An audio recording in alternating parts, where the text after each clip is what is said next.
మహిమ. గట్టిగా చెప్పండి, స్తోత్రం చెప్పండి. ఎన్నో పొరపాట్లు మన నుండి జరిగినా మనం ఇంకా నిర్మూలము కాకుండా ఉంటానికి కారణం యేసయ్య విజ్ఞాపన. శత్రువు రాత్రి మగళ్ళు పోయి కంప్లైంట్లు చేసినా సరే మనం ఇంకా నాశనం కాకుండా ఉంటానికి కారణం, దేవుని ఉగ్రతకు బలి కాకుండా ఉంటానికి కారణం యేసయ్య విజ్ఞాపన. చాలా విషయాలు మనం అడిగినవి దొరుకుతున్నాయి, అడగనవి కూడా దేవుడు మనకి ఇవ్వడానికి కారణం యేసయ్య విజ్ఞాపన. అక్కడ కూర్చున్నాడు తండ్రి కుడి పార్శ్వమందు. కొన్ని ఆశీర్వాదాలు మనకు దక్కకుండా చేయడానికి కూడా ఇటు కంప్లైంట్లు చేస్తున్నాడు పోయి సిగ్గుమాలినాడు. అయినా సరే అవి మనకు దక్కునట్లు యేసు తన రక్తమును చూపించి మన పక్షమును విజ్ఞాపన చేసి మనకు ఆ కృపలు ఇస్తా ఉన్నాడు. అందుకే ఏ రోజుకి ఆ రోజు మన బండి దొర్లిపోతూ ఉంది. ఎంతమందికి అర్థమైంది? రైట్. ఎక్కడున్నాడు వీడు? తండ్రి దగ్గర ఉన్నాడు. నిజాలు చెబుతున్నాడా, అబద్ధాలు చెబుతున్నాడా?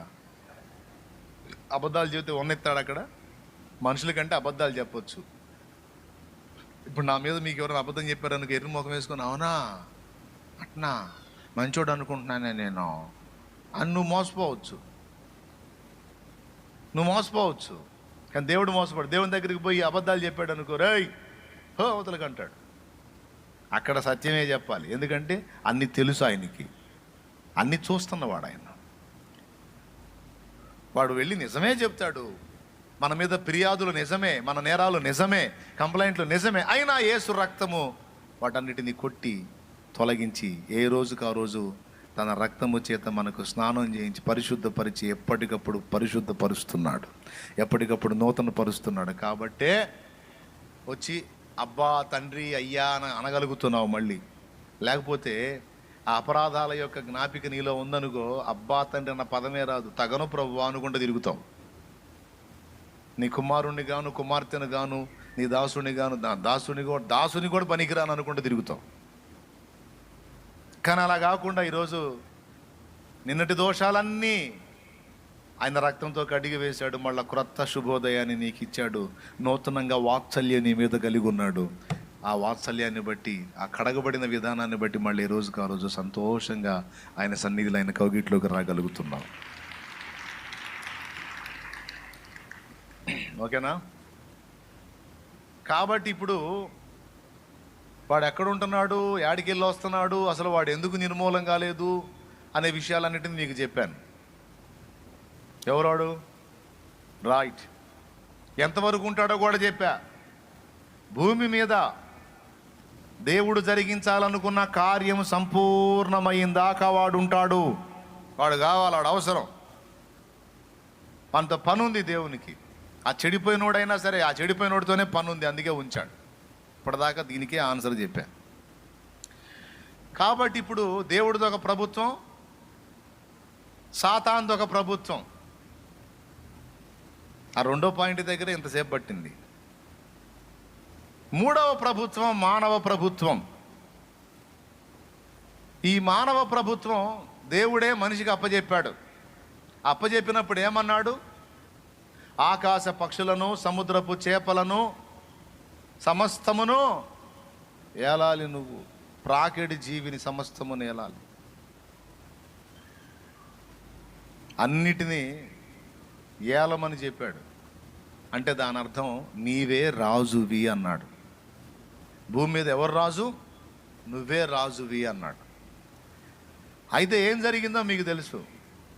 అన్నిటినీ ఏలవలసిన వాడు, అన్నిటినీ ఏలవలసిన ఆమె సర్పము చేత ఏలబడ్డారు. ఈరోజు కూడా జరుగుతుంది అదే. అన్నిటినీ ఏలాలి అంటే అన్నిటినీ పాదముల కింద ఉంచాలి, అన్నిటినీ శాసించాలి. కానీ దేని చేత కూడా మనం శాసింపబడకూడదు అనేది దేవుని వాక్యం. కానీ ఈరోజు కూడా మానవ జాతిని సాతాను రకరకాల వాటితో ఏల్తానే ఉన్నాడు.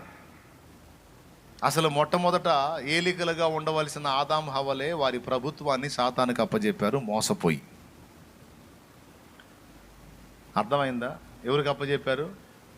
సాతానికి అప్పచెప్పారు మోసపోయి. దేవుడు చెయ్యొద్దు అన్న పనిని చేసి సాతాను మాట విన్నారు కానీ దేవుని మాట వినలేదు. ఒకవేళ దేవుని మాట విని వారు అలాగనే ఉన్నట్టయితే ఇప్పటికీ మన మీద దేవుని ప్రభుత్వమే నడుస్తూ ఉండేది. భూలోకం అని పేరే కానీ మొత్తం పరలోకం లాంటి మహిమలో ఉండేది. కానీ సాతాను మాట విని దేవుని మాట తిరుగుబాటు చేసినందున వీళ్ళు ఎవరికి దాసులయ్యారు? సాతానుకు దాసులయ్యారు. ఇప్పుడు ఇటు భూమి మీద అలాగే అంధకార సామ్రాజ్యం, రెండు ప్రభుత్వాలు వాడి అయినాయి. ఎవరి అయినాయి? రెండు ప్రభుత్వాలు సాతాను అయినాయి. అందుకే యేసు ప్రభు సైతం సాతాను ఏమన్నాడో తెలుసా? ఇదిగో లోకాధికారి వచ్చుచున్నాడు అన్నాడు. యేసు ప్రభువే, ఈ సృష్టికర్త, మొత్తం సృష్టి చేసింది ఆయనే. ఆయన నోటితో ఆయనే ఏమన్నాడు? సాతానుని ఇదిగో లోకాధికారి వచ్చుచున్నాడు, ఇక విస్తరించి మాట్లాడను అన్నాడు. ఒక అధ్యాయంలో యోహాను సువార్తలో. లూకా సువార్త 4లో సాతాను యేసు ప్రభు ముందు నిలిచి, యేసు ఒక్కసారి నా పాదములకు నమస్కరించు, ఈ లోకము వాటి మహిమను నీకు చూపించాను, ఇవన్నీ నాకు అప్పగింపబడి ఉన్నవి. చూడండి కావాలంటే లూకా సువార్త 4వ అధ్యాయము 7వ వచనం చదువు, లేకపోతే 6వ వచనం చదువు. ఈ అధికారమంతయు ఈ రాజ్యముల మహిమ నీకిత్తును, అది నాకు అప్పగింపబడి ఉన్నది, అది ఎవనికి నేను ఇయ్యగోరుదునో వానికిత్తును. అది ఎవరికి నేను ఇయ్యగోరుదునో వానికిత్తును. నువ్విచ్చేదేందిరా? నువ్విచ్చేదేంది? ఇది నీదా? సృష్టి దేవునిది, సర్వాధికారి ఆయన. ఇది నాకు అప్పగింపబడిందంటావే, ఎప్పుడు ఇచ్చాడు నీకు? నీది అంధకార సామ్రాజ్యం, నీది అంధకార సామ్రాజ్యం రా. నీ పడిపోయిన దేవదూతలు, నువ్వు, మీది ప్రభుత్వం. అసలు మనుషుల మీద నీకెప్పుడు ప్రభుత్వం వచ్చింది అంటే ఆదామే అప్పచెప్పాడు. అది నాకు అప్పగింపబడి ఉన్నది, నేను ఎవరికి ఇయ్యగోరుదునో వానికిత్తునో, ఒక్కసారి నా కాలు మొక్కు నీకు ఇస్తాను అన్నాడు వాడు. అప్పుడు ప్రభు అన్నాడు, సాతానా పొమ్మో, నీ దేవుడైన ప్రభు, నీ దేవుడైన ప్రభువునకు మ్రొక్కి ఆయనను మాత్రమే సేవించవలనని రాయబడి ఉన్నదని వానికి ప్రత్యుత్తరం ఇచ్చాను. బాగా వినాలి. ఇప్పుడు దీన్ని బట్టి మీకేమర్థమవుతుంది? దేవుడు అందరికీ పైన ప్రభువే అయినప్పటికీ పడద్రోయబడిన దేవదూతల మీద సాతాను ప్రభుత్వం నడుస్తుంది. భూమి మీద ఉన్న మానవుల మీద కూడా సాతాను ప్రభుత్వమే నడుస్తుంది. అన్నా దేవుడు సర్వాధికారని మనం పాటలు పాడాంగా. సర్వాధికారివి, సర్వజ్ఞుడవు, సంపూర్ణ సత్య స్వరూపివి నీవు. చాలు, నీకు తెలుసు ఆ పాట. మళ్ళీ అవి వాడుకుంటే మేము ప్రసంగం ఆగిపోయింది, ఉపదేశం ఆగిపోయింది. సర్వాధికారి అని పాడాం. మరి సర్వాధికారి అన్నప్పుడు మొత్తం మీద ఆయనే అధికారి కదా, మళ్ళీ ఈడి పెత్తనాలు ఏంది? బోడి పెత్తనాలు. భూమి మీద వాడి ప్రభుత్వం అయినప్పుడు, అంధకార సామ్రాజ్యం మీద వాడి ప్రభుత్వం అయినప్పుడు దేవుడు సర్వాధికారి కాడు కదా. కొన్ని చోట్ల వేరే ప్రభుత్వాలు నడుస్తున్నప్పుడు దేవుడు సర్వాధికారి ఎట్లా అవుతాడు? ఏమన్నా అర్థమైందా? సర్వాధికారి అంటే ఏంది? సర్వము మీద. మరి భూమి మీద ఎవరు ప్రభుత్వం నడుస్తుంది? అంధకార సామ్రాజ్యంలో. మరి ఈ రెండు చోట్ల మనకు కనపడుతుందిగా, దేవుని గవర్నమెంట్ కాకుండా మానవుడి గవర్నమెంట్ నడుస్తుందా, లేదా సాతాను గవర్నమెంటా? సాతాను గవర్నమెంటే. మరి అప్పుడు దేవుడు సర్వాధికారి ఎలా అవుతాడు? మిగిలిన ప్రపంచాలకు అవుతాడు కానీ ఈ రెండు ప్రపంచాలకు మాత్రం సాతాను అధికారి అయ్యాడు. దీన్ని బట్టి దేవుడు సర్వాధికారి కాదు, కొన్ని ప్రాంతాలకి అధికారి, మిగిలిన ప్రాంతాలకి వేరే వాళ్ళు అధికారులు అని చెప్పుకోవాల్సి వచ్చింది. కానీ అలా కాదు. దేవుడు చూడండి, వాళ్ళకి ఇవ్వబడిన పరిధిలో దేవదూతలకును, వాళ్ళకి ఇవ్వబడిన పరిధిలో మానవులకును దేవుడు స్వేచ్ఛనిచ్చాడు. ఆ స్వేచ్ఛను ఒక పరిధిలోనే ఇచ్చాడు.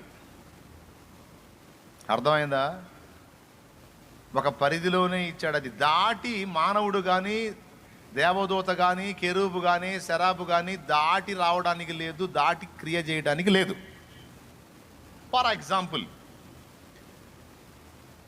ఏబును శోధించడానికి అపవాదిని మనం ఒకసారి చూద్దాం. ఏబుని శోధించడానికి వాడు పూనుకున్నప్పుడు వాడు మరి భూమి మీద వాడి పెత్తనమేగా, డైరెక్ట్గా పోయి అటాక్ చేశాడా? చేయలే. పర్మిషన్ ఎవరిని అడిగాడు? అదేంది, పెత్తనం వాడిదిగా, భూమి మీద పెత్తనం వాడిదిగా, మళ్ళీ దేవుడి దగ్గర పర్మిషన్ ఏంది? ఇక్కడే కొంచెం మనం వివేచించాలి. ఏంటంటే దేవుడి సర్వాధికారం ఎప్పుడూ రద్దు కాదు. ఆయన ఎప్పుడూ సర్వాధికారే. భూమి మీద మానవులకు స్వేచ్ఛనిచ్చిన, పడద్రోయబడిన దేవదూతలకు స్వేచ్ఛనిచ్చిన నిర్ణీత పరిధిలోనే వాళ్ళకి అవకాశం ఉంది, కానీ ఆ పరిధులు దాటి వాళ్ళకి ఇష్టం వచ్చినట్టు చేయటానికి లేదు. అర్థమైందా? దెయ్యాలు ఏమని మొత్తుకున్నాయి? సర్వోన్నతుడైన దేవుని కుమారుడా, మమ్మను నశింపజేయవచ్చితివా? మమ్మల్ని వెళ్ళగొట్టిన ఎడలా పాతాళమునకు పంపించొద్దు, పందుల్లోకి పోని అన్నాయి.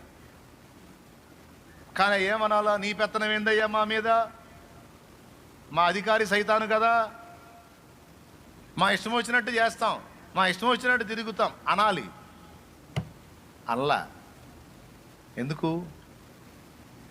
వాటికి స్వేచ్ఛ ఇవ్వబడింది, మానవులకు స్వేచ్ఛ ఇవ్వబడింది, కానీ నిర్ణీత పరిధిలోనే ఇవ్వబడింది. దాన్ని దాటి అవి కానీ మానవుడు కానీ పని చేయడానికి లేదు.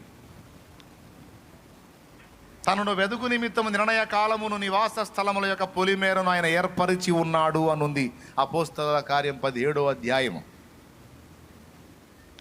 మానవులకు ఒక పరిధి నిర్ణయించాడు, దేవదూతలకు కూడా ఒక పరిధి నిర్ణయించాడు. అది దాటి ఎవ్వరు కదలటానికి లేదు. ఇప్పుడు చెప్పండి, సర్వాధికారి ఎవరు? దేవునికి చప్పట్లు కూడా చెప్పానే. ఆ హద్దులు దాటారనుకో, ఎవరైనా మానవులైనా దేవదూతలైనా హద్దులు దాటారనుకో, వెంటనే రంగంలోకి వస్తాడు. నీకు ఇచ్చిన పరిధి అంతవరకు దాటి వచ్చాను, పగిలిపోద్ది మొఖం అనుకుంటూ వస్తాడు లైన్లోకి. ఇప్పుడు ఏబు దగ్గరికి పోయి ఏబుని అటాక్ చేయడానికి ముందు ఎవరి దగ్గర పర్మిషన్ తీసుకోవాల్సి వచ్చింది? రైట్. దురాత్మ ఒకటి వచ్చి సౌలును వెరపించడానికి ఎక్కడికి పోయి పర్మిషన్ తెచ్చుకోవాల్సి వచ్చింది? దేవుని దగ్గరికి పోయి. యెహోవా యొద్ద నుండి దురాత్మ ఒకటి వచ్చి సౌలును వెరపింపగా, 1 సమూయేలు గ్రంథము.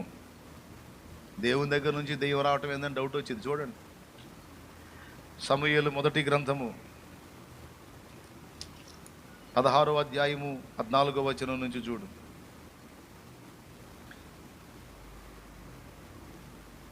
మొదటి సమూయేలు గ్రంథము 16వ అధ్యాయం 14వ వచనం. యెహోవా ఆత్మ సౌలును విడిచిపోయి యెహోవా యొద్ద నుండి దురాత్మ ఒకటి వచ్చి అతన్ని వెరపింపగా. ఆ యెహోవా యొద్ద నుండి దురాత్మ ఒకటి వచ్చి అన్నదాన్ని రౌండ్ కొట్టాలి.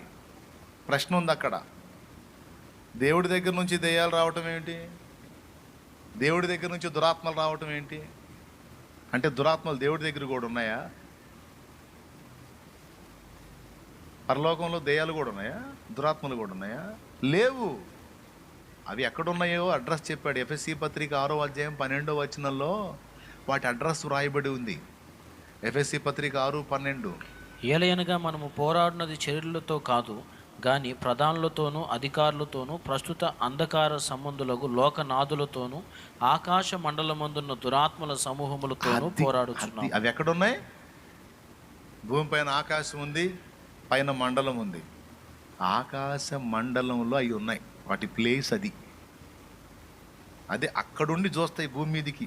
గద్దగాని పైనుండి ఎర్రను వెతికినట్టు దురాత్మల ప్లేస్ అక్కడుంది. అక్కడుండి చూస్తాయి భూమి మీద మనుషుల జీవితాల్లో ఎవరెవరికి ఎలాంటి ఆలోచనలు పడుతున్నాయి, ఎలాంటి కోరికలు పడుతున్నాయి, ఎవరెవరు దేన్ని ఆహ్వానిస్తున్నారు. కొంతమంది సావన్న రాట్లా, సత్యపోయిద్ది, ఎప్పుడు చస్తానో సావాలా, ఏదో ఒకటి చేసుకొని సావాలా అనుకుంటుంటారు. వెంటనే అది దానికి వెళ్ళిపోయింది. పక్షి తిరిగినట్టు తిరుగుతూ ఉంటుంది. దన్మని వచ్చి వాలిద్ది. వాలి చెల్లి ఏదో అన్నట్టున్నావు సావాలనిపిస్తుంది. సావాలమ్మా, నువ్వు ఎందుకు బతకాలి? నిన్నెవరు ప్రేమించరు, ఎవరు అర్థం చేసుకోరు. చచ్చిపో. ఇక అదే ఆలోచన కలుగుతూ ఉంటుంది, అదే ప్రేరణ కలుగుతూ ఉంటుంది. వచ్చేది గ్రద్ద వాలిని ఇంటి మీద కోరావుగా కోరిక, ఇక అదే ఐడియా ఇచ్చింది. మనుషుల జీవితాలను అక్కడుండి కనిపెడతాయి అవి. దురాత్మల ప్లేస్ అది, ఆకాశ మండలం. అక్కడి నుండి పోయింది సౌలు విషయమై. ఎక్కడికి పోయింది? దేవుని దగ్గరకు పోయింది. ఎందుకు పోయింది తెలుసా? సౌలును వెరపించడానికి పర్మిషన్ కోసం పోయింది. సౌలు సామాన్యుడు కాదు, మరి ఇశ్రాయేలుకు రాజు, మొదటి రాజు, యెహోవా ఆత్మాభిషిక్తుడు, దేవుని ఆత్మాభిషిక్తుడు. కానీ దయ్యానికి లోపడుతున్నాడు. ఇప్పుడు దయ్యం పర్మిషన్ తెచ్చుకుంది పోయి, అయ్యా పేరుకి రాజు, నీ భక్తుడే కానీ అన్ని నా మాటలే వింటున్నాడు, నీ మాట వినట్లేదు, ఇంకెందుకయ్యా నీ ఆత్మ నుంచి ఆయన మీద, ఆ ఆత్మను తొలగించు, నేను ఎంటర్ అవుతా అని రిక్వెస్ట్ చేసుకుని దేవుని ఆత్మ సౌలుని విడిచిపోగా దురాత్మ, యెహోవా యొద్ద నుండి దురాత్మ ఒకటి వచ్చి సౌలును వెరపింప మొదలుపెట్టింది. అంటే భూమి మీద మానవుడు, ఆదామైన వాడు అధికారం అప్పజెప్పినా అందరి మీద పూర్తిగా పెత్తనం చేయడానికి లేదు. సైతానికి, దురాత్మలకి, దయ్యాలకి అమ్మ ఆ ఛాన్స్ ఇస్తే మొత్తాన్ని ఎప్పుడో నాశనం చేసేయి. ఆ ఛాన్స్ ఇవ్వలా. అడ్డు తగులుతూ ఉంటాడు కొన్ని చోట్ల. ఫర్ ఎగ్జాంపుల్, చిన్ననాటి నుంచి ఈరోజు నువ్వు బాప్తీసం పొందావు, ఈరోజు నువ్వు దేవుని బిడ్డవయ్యావు. దాదాపు కొంతమంది 20 ఏళ్ళకి, కొంతమంది 30 ఏళ్ళకి, కొంతమంది 40 ఏళ్ళకి, కొంతమంది 50 ఏళ్ళకి కూడా దేవుడు నమ్ముకున్న వాళ్ళు ఉన్నారు. కొంతమంది 60 ఏళ్ళకి. మా నాన్న అయితే ఇంచుమించు 65 నుంచి 70 సంవత్సరాల మధ్యకాలంలో ప్రభువుని తెలుసుకున్నాడు. ఇప్పుడు అయ్యావు నువ్వు దేవుని బిడ్డవి. కానీ నీ చిన్నతనం నుంచి జ్ఞాపకం చేసుకో, ఎన్నోసార్లు సాతాను నీకు మరణాన్ని తీసుకొచ్చాడు, శత్రువు నీకు మరణాన్ని తీసుకొచ్చాడు, అయినా నువ్వు చావలా. చావు అతి సమీపంగా పోయింది.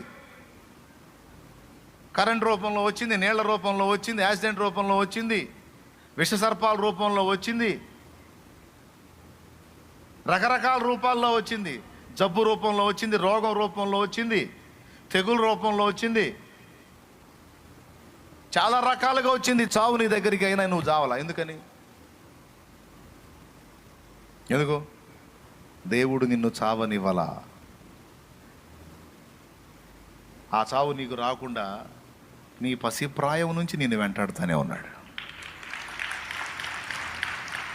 నువ్వు పూర్తిగా లోకంలో ఉన్నప్పుడే, పాపంలో ఉన్నప్పుడే, శాపంలో ఉన్నప్పుడే, అంధకారంలో ఉన్నప్పుడే నిన్ను వదిలిపెట్టలా. ఆయన వెంటాడుతూనే ఉన్నాడు నిన్ను నీడలాగా.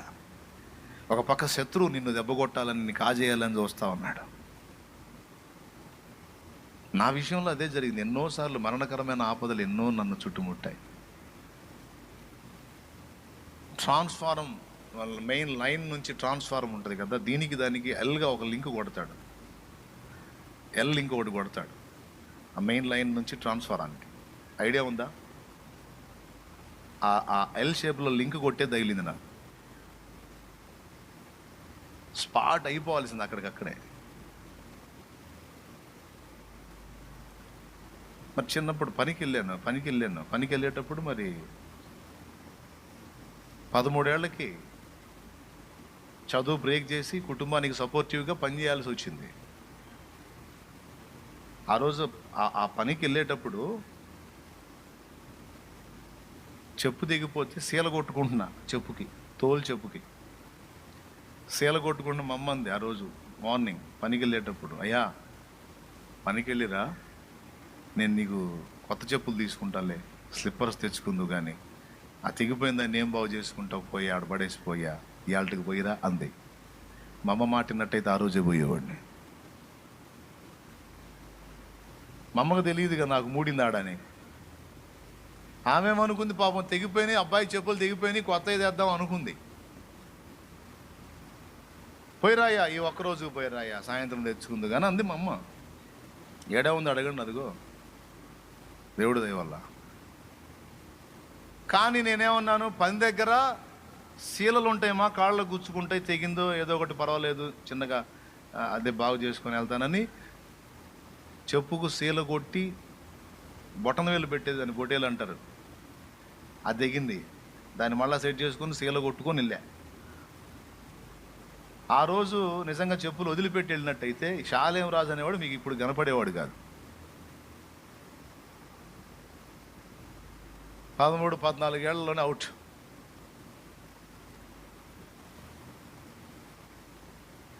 లంకవాన్ దిబ్బ ఏరు ఉంటుంది అక్కడ, ఈ నది పోయి, కృష్ణా నది పోయి సముద్రంలో కలిసే లింక్ అది, లంకవాన్ దిబ్బ. అక్కడ ఏట్లో మునిగేవాడిని ఒకరోజు. ఏరు అంతలోతుంటుందని నాకు తెలియదు. పెద్ద గజ ఈతగాళ్ళలాగా దూకా. మనకు గజం ఈతడం కూడా రాదు. ఇది కాళ్ళు అందట్లా. ఎట్లనో దేవుడు ఐడియా ఇచ్చాడు, బయటపడ్డా. ఇట్లా ఎన్నో, మరణము అతి సమీపంగా. కరెంట్ కొడితే అవి పడిపోయా. ఏడబడ్డానో కూడా లేదు. హైవే రోడ్ పక్కన ముస్లింలు పరిగెత్తుకుంటూ వచ్చి, అరే బచ్చే మరుగయ్యారే అనుకుంటూ, సచ్చాడా అనుకుంటూ వచ్చారు నా దగ్గరికి. బచ్చే అంటే చిన్నోడు, పిల్లోడు, అరే పిల్లోడు చచ్చిపోయాడు అనుకుంటూ వచ్చారు. వెళ్ళిపోయింది ప్రాణం. తల దగ్గర నుంచి స్టార్ట్ అయ్యి కరెంట్ షార్ట్ తగిలితే చెప్పుకు సీల కొట్టాను చూడు, బొట్టేలకి, ఆ సీల నీపై కాలు గాలింది. అంటే బాడీ అంతా కరెంటు పాస్ అయింది. అక్కడ చెప్పు ఉన్నందున, తోలు చెప్పు ఉన్నందున ఎర్త్ చిక్కలా. దానికి చిక్కినట్టయితే నిలబడేది అయిపోయిందాక. ఆ తోలు చెప్పు అయ్యేసరికి పైన తోలు చెప్పు, కిందేమో రబ్బరు. అక్కడ దానికి ఎత్తందల తీసి అవతలకు బాది. ఒక 20 మంది కలిసి కర్రలు 1, 2, 3 అని కలిసి ఒక్కటే తన్నుదంతే అట్టు ఉంటుందో కర్ర తీసుకొని అట్టుంది. అప్పటికప్పుడే అయిపోయావాడిని. అప్పటికే స్వాధీనం లేకుండా పడిపోయా. పరిగెత్తుకుంటూ వచ్చి కాళ్ళు చేతులు రుద్దారు. వచ్చి చూశారు, గుండె కొట్టుకుంటుంది. అరే బతికే ఉన్నాడు అని వాళ్ళు కాళ్ళు చేతులు రుద్ది కూర్చోబెట్టారు. మాట రాట్లా, అమ్మ అనే మాట కూడా రాట్లా నోట్ల నుంచి. మాట రాట్లా, అయిపోయింది, ఎక్కడో పోయింది ప్రాణం. కానీ చావనివ్వలా. ఇంత పని ఉంటే ఆడదామనిస్తాడు. ఇవన్నీ నాకు తెలుసా, ఇదంతా నాకు తెలుసా. ఈరోజు జీవితాన్ని అనుభవిస్తూ రకరకాల పరిస్థితుల్లో కూడా వెళ్తున్నా. నీకు తెలుసా నీ ఫ్యూచర్ ఎలాంటి ప్లాన్లు సిద్ధం చేశాడో, నీ మీద ఎలాంటి ప్రణాళికలు ఉన్నాయో, నీ ద్వారా ఏ గొప్ప కార్యాలు సాధించబోనుకున్నాడో. కాదని ఎవడు చెప్పగలడు? లేకపోతే ఒట్టిగా మరి నిన్ను బతకనిస్తున్నాడా? ఎన్నోసార్లు మరణం అతి సమీపంగా నీ దగ్గరకు వచ్చిన దానికి అధికారం లేకుండా దాన్ని జై హో అని గద్దించి నిన్ను బతికించుకుంటున్నాడు మా దేవుడు. బతికించుకుంటున్నాడు ఆయన దేవుడు.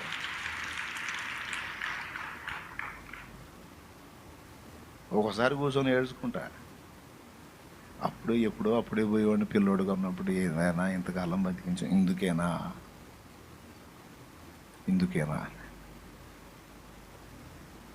సర్వాధికారం అన్నది తిరుగులేని సత్యం.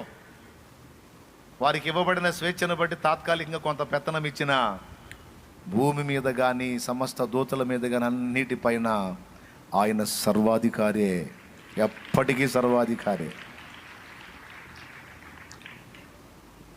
మన అభిప్రాయాలకి, దేవదూతల అభిప్రాయాలకి స్వేచ్ఛనిచ్చాడు కానీ వాళ్ళ ఇష్టం వచ్చినట్టు, మన ఇష్టం వచ్చినట్టు చేయడానికి అధికారం లేదు. అది ఇక్కడ పాయింట్. అర్థమైందా? దేవదూతలకైనా సైతానికైనా వాడి ఇష్టం వచ్చినట్టు చేయడానికి లేదు. కొన్ని పరిధులలోనే చేయాల. మనుషులమైన మనం కూడా మన ఇష్టం వచ్చినట్టు చేయడానికి లేదు, కొన్ని పరిధులలోనే చేయాల. ఎక్కడో చోట ఎంటర్ అవుతానే ఉంటాడు ఆయన. దేవునికి మహిమ. మొన్న బూత్లోకి వెళ్ళి ఓట్లు వేశారు. రేపు ఆకి ఎల్లుండి వచ్చి దాగండి. దేవునికి స్తోత్రం. ఎవరి మెదళ్ళు ఎడితిప్పాడో మనకు తెలీదు. ఎవరి మెదళ్ళు ఎడితిప్పాడో తెలీదు, ఎవరు ఆలోచనలు ఎడితిప్పాడో తెలీదు, ఎవరు ఎటేద్దాం అనుకుని ఎటేశారో, ఏది నొక్కారో తెలీదు. కానీ అన్నిటి మీద ఆయన సర్వాధికారి అయి ఉన్నాడు. హల్లెలూయా. చెప్పు, గట్టిగా చెప్పుమా. అది అసలు సంగతి. ఏబును చంపే విషయంలో అవకాశం ఇచ్చాడా? అతని ప్రాణమును మాత్రం ముట్టవద్దు, అతని కలిగిన సమస్తాన్ని నీకు అప్పగిస్తున్నా, నీ చేతనైంది చేసుకో, అతని ప్రాణాన్ని మాత్రం ముట్టొద్దు అన్నాడు. అంటే పర్మిషన్ ఇవ్వాల. ఏబు దగ్గరికి రావాలంటే దేవుని పర్మిషన్ కావాలి, సౌలు దగ్గరికి రావాలంటే దేవుని పర్మిషన్ కావాలి, అహబు రామోత్ గిలాదు మీదికి పోయి అక్కడ యుద్ధంలో చావాలి అంటే దేవుడి పర్మిషన్ కావాలి, దెయ్యం వచ్చి అహబును శోధించడానికి. టోటల్గా సర్వాధికారి దేవుడు తాత్కాలిక ప్రభుత్వాలే మానవులై అయినా సాతానువైనా నిర్ణీత పరిధిలోనే పనిచేయాలి. ఇది మీరు మెట్టికి బాగా జ్ఞాపకంలో పెట్టుకోండి. ఆదికాండం నేర్పుతున్నది ఇది. ఆదికాండంలో ఇక జాగ్రత్తగా వినండి. ఇక కొన్ని మాటలు కట్టా కొట్టా తెచ్చా అని ముగిస్తా. సంతోషంగా స్తోత్రం చెప్పండి. ఆదికాండంలో మానవ జాతిని సృష్టించి అన్నిటినీ ఏలండర్రా అని చెప్పాడు. తెలుసు దేవుడికి ఏలరని. వీళ్ళు ఏలే రకం కాదు, ఏలిపించుకునే రకం. వీళ్ళు యజమానులు కాదు, వీళ్ళు దాసులు అవుతారని తెలుసు. ముందే చెప్పాడు ఏలండి అని. ఆ ఏలండి అన్న మాట గుర్తుపెట్టుకుంటే ఎంత బాగుండు. హవ్వమ్మ ఆదాము రాజు, హవ్వమ్మ రాణి. రాజు రాణి పెత్తనం వాళ్ళదే. నేల ప్రాకెడి, జీవులను ఏలండి. సర్పం ఎవరు? అంతకుముందు భూ జంతువులలో ఒక జంతువులాగుంది. తర్వాత పొట్టతో ప్రాకుతావని శపించాడు. సమస్తాన్ని ఏలండి. కానీ హవ్వ మాత్రం వాళ్ళ ఆయన్ని అడుగుంటుంది, ఏమండి సముద్రపు చేపలని, ఆకాశ పక్షులని, నేల మీద ప్రాకిడి జీవిని ఏలమన్నాడు. మూడింటిని ఏలమన్నాడంటే జంతువుల సంగతి చెప్పలేదు కదా. అంటే వాటి మీద మనకు అధికారం లేదా?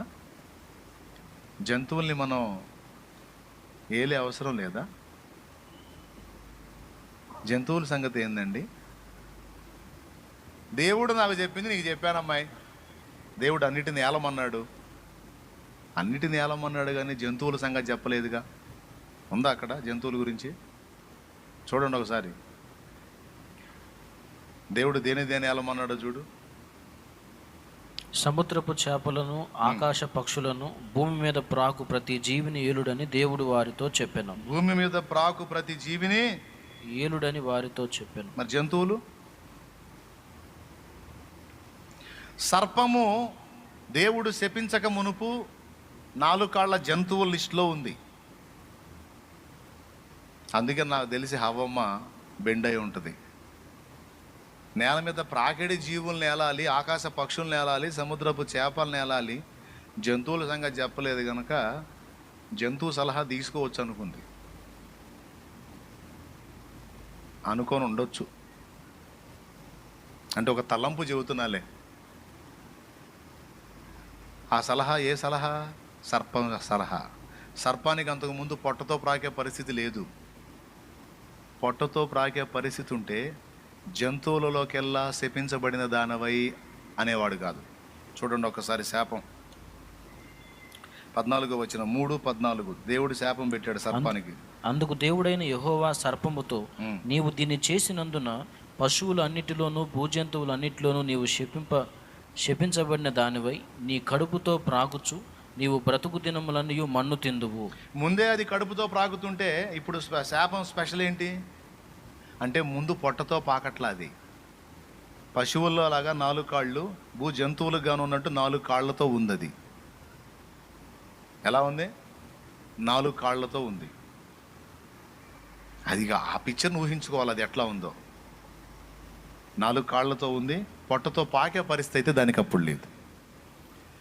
ఎప్పుడు వచ్చింది ఆ పరిస్థితి అంటే ఆదాము హవ్వలను మోసగించినప్పుడు, వాళ్ళ చేత అపరాధం పాపం చేయించినప్పుడు వచ్చింది. దేవుడు శాపం పెట్టాడు. పశువులన్నిటిలోనికి, భూజంతువులన్నిటిలోనికి నీవు శపింపబడిన దానవై నీ కడుపుతో ప్రాకుచు. నీ బ్రతుకు దినములన్నీ మన్ను తిందువు. దేవునికి స్తోత్రం కలుగునుగాక. హల్లెలూయా అని శాపం పెట్టాడు. అప్పుడు పొట్టతో పాకటం స్టార్ట్ అయింది. అంతకుముందు 4 కాళ్ళ జంతువు లిస్టులో ఉంది. ఆ జంతువులా ఉన్నప్పుడు ఆమె సలహా విన్నది హవ్వ, జంతువు యొక్క సలహా. ఏమిటా సలహా? ఇది నిజమా? దేవుడు అది తినవద్దని మీతో చెప్పాడా? అది తింటే మీరు దేవతల వల్లే ఉంటారు, మీ కళ్ళు తెరవబడతాయి, మీరు అలా ఉంటారు ఎలా ఉంటారని చెప్పేసరికి దాని సలహా విని ఈమె వద్దన్న పని చేసి మానవ జాతి మొత్తానికి మరణం తెచ్చింది హవ్వ. అయితే అరే నేను వద్దన్న పని చేశారు, నా మాట వినకుండా వాడి మాట విన్నారు, అయ్యయ్యో ఇంకేం చేస్తాను, ఇక వాడికి అప్పచెప్పుకున్నారుగా, ఇక సావండి మీ సావు అంతేని వదిలేశాడా? వదలలా. ఎప్పట్లాగా ఆ రోజు కూడా చల్లబోటు వచ్చాడు. ఆదామా నీవెక్కడా అన్నాడు. ఎప్పుడు ఆదాం హవ్వలు ఇద్దరు తండ్రి వస్తుంటే ఎదురుపోయేవాళ్ళు, దేవునికి ఎదురుపోయేవాళ్ళు. ఈరోజు దేవుడికి ఎదురుబాట్ల పోయి గుట్ల చాటును దాక్కున్నారు, పొదల చాటున. ఆదామా నీవెక్కడా? తోటలో నీ స్వరం విన్నప్పుడు దిగంబరిగా ఉంటిని కనుక భయపడి దాగుకొంటిని అన్నాడు. నీవు దిగంబరివని నీకు చెప్పినోడు ఎవడు? నేను వద్దని చెప్పిన పండు తింటివా? అయ్యా నేను కాదు, నాతో ఉండుటకు నీవిచ్చిన ఈ స్త్రీ తాను తిని కొని నాకు తెచ్చి ఇచ్చింది, నేను తిన్నాను. హవ్వ ఎందుకు చేసావా పని? నేను చేయలా, సర్పము నన్ను మోసపుచ్చింది. లేకపోతే నేను ఎందుకు తింటాను తండ్రి? ఎన్నాళ్ళు తినను దాన్ని ఇప్పుడు తింటానా? ఈ సర్పం మోసపుచ్చింది. ఆహా, మీరు ఏలాల్సింది మిమ్మల్ని ఏలిందన్నమాట. సరే అని ఇక వరుసగా శాపాలు పెట్టుకుంటా వచ్చాడు. తర్వాత మీరు గమనించండి, మానవ జాతి నా మాట వినకుండా వాడి మాట విన్నారని విసర్జించలా. మళ్ళా వచ్చాడు. వాళ్ళు అంజూరపు ఆకులు కచ్చడాలుగా చేసుకొని తొడుక్కుంటే వాళ్ళకి ఒక జంతువుని బలి ఇచ్చి, వాస్తవంగా ఏమని చెప్పాడు? ఆ పండు తినుదినమున నిశ్చయముగా నీవు చచ్చెదవు అన్నాడు కదా. మరి ఆదాం హవ్వ చావలా. ఎందుకు చావలేదు? ఎందుకు చావలేదంటే వాళ్ళ మీదకి రావాల్సినటువంటి ఆ చావుని ఒక జంతువు మీదకి వచ్చేటట్టు చేశాడు. దేవునికి స్తోత్రం కలుగునుగాక. దేని మీదకి వచ్చేటట్టు చేశాడు? ఒక జంతువు మీదకి వచ్చేటట్టు చేసి దాని రక్తంతో వీళ్ళ పాపానికి ప్రాయశ్చిత్తం చూపించి వీళ్ళని బ్రతకనిచ్చాడు. అంటే వాళ్ళు పాపం చేసినప్పుడే బలి జరిగిందనమాట. అర్థమైందా? మొట్టమొదటి బలి దేవుడే ఇచ్చాడు. అర్థమైందా? కల్వరి శిలువలో జరిగిన బలి కూడా దేవుడు జరిగించిన బలే. అది పరిశుద్ధ బలి, నీతిమంతుని రక్తం. ప్రారంభంలో ఆదాము హవ్వలను మరణము నుండి కాపాడటానికి బలి ఇచ్చాడు దేవుడు. వారి దోషం ఒక జంతువు మీదకి వచ్చేటట్టు చేసి ఆ మరణం జంతువుకి ప్రాప్తింపజేసి దాని రక్తంతో వీరి పాపానికి ప్రాయశ్చిత్తం చూపించి దాని చర్మాన్నే వీళ్ళకి కచ్చడాలుగా చేశాడు. ఈరోజు మనందరికీ సిగ్గుగప్పే వస్త్రం ఎవరో తెలుసా? మనందరికీ సిగ్గుగప్పే వస్త్రం ఎవరో తెలుసా? యేసయ్య.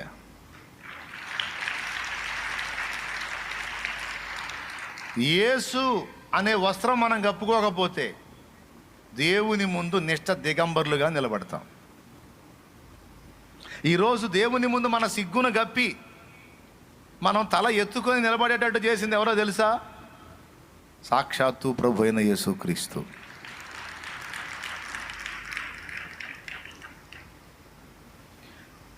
పరిశుద్ధుడవు, నీతిమంతుడవు, పాపపు వస్త్రము మార్చిన దేవ, ప్రాపుగ రక్షణ వస్త్రమిచ్చితివి, పొగడెద నిన్ను ధవళవన్నుడా. నేను ఒక వచనం చెబుతా, దమ్ముంటే తీయండి మరి బైబిల్లో. మనం క్రీస్తును ధరించుకున్న వారము అంటాడు. 3 అంకెలు లెక్క పెడతా. 1, మనం క్రీస్తును ధరించుకున్న వారము అనే మాట ఉంది. 1.5,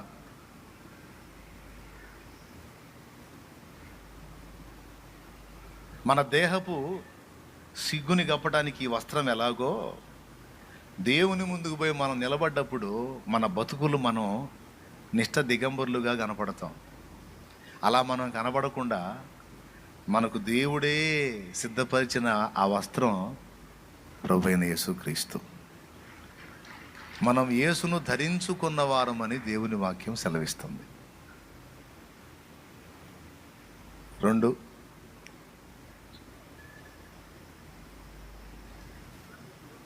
ఖచ్చితంగా గలతీ పత్రిక 3వ అధ్యాయము 27వ వచనం చూడు. క్రీస్తులోనికి బాప్తిసం పొందిన మీరందరూ క్రీస్తును ధరించుకొని ఉన్నారు. అద్దుగో ధరించుకున్నారన్న మాట అండర్లైన్ చేయ కింద. ధరించుకోవటం ఏందండి? ఆయన ఏమన్నా వస్త్రమా? ఒక వస్త్రం మనం కప్పుకున్నప్పుడు మన దేహపు సిగ్గు కనబడకుండా ఎలాగ మొత్తం దాచబడుతుందో, తండ్రి అయిన దేవుని ముందు అపరాధభరితమైన పాపభూయిష్టమైన మన బతుకు కనబడకుండా కప్పునదే యేసు. అర్థమైందా బాబులారా? ఆనాడు దేవుడు బలి ఇచ్చి ఒక పశువుని, దాని రక్తంతో వీరి మరణాన్ని తప్పించి, ఆ మరణాన్ని దానికి ఇచ్చి, దాని రక్తంతో వీరికి ప్రాయశ్చిత్తం చేసి, దాని దేహపు చర్మమునే వీరికి కచ్చడాలుగా చేశాడట. చర్మపు చొక్కాయలు చూస్తారా? ఆదికాండం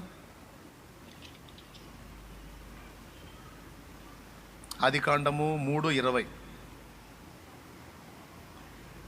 ఆదాము తన భార్యకు హవ్వ అని పేరు పెట్టిన ఎలయనగా ఆమె జీవము గల ప్రతివానికి తల్లి. దేవుడైన యెహోవా ఆదామునకు అతని భార్యకును చర్మపు చొక్కాయలను చేయించి వారికి తొడిగించను. ఒక మాట, చర్మపు చొక్కాయలు చేయించాలంటే ముందు చర్మం కావాలి. చర్మం కావాలంటే జంతువు కావాలి. జంతువు చర్మం తీసుకోవాలంటే జంతువు ఏం కావాలి? బలి కావాలి. ఆదామా, ఆ పండు తినదినమున నిశ్చయముగా నీవు చచ్చెదవు అన్నాడు చూడు. ఆ చావుని దాని మీదకి పంపించి, ఎందుకు ముంగురుతూ? ఇప్పుడు మన నాశనం, మన మరణం, మన శాపం, మన పాపమంతా ఎవరి మీదకి పంపించాడు? కలువరి శిలువలో ఉన్న యేసు మీదకి. అదుగో యేసు మీదకి వెళ్ళిపోయింది.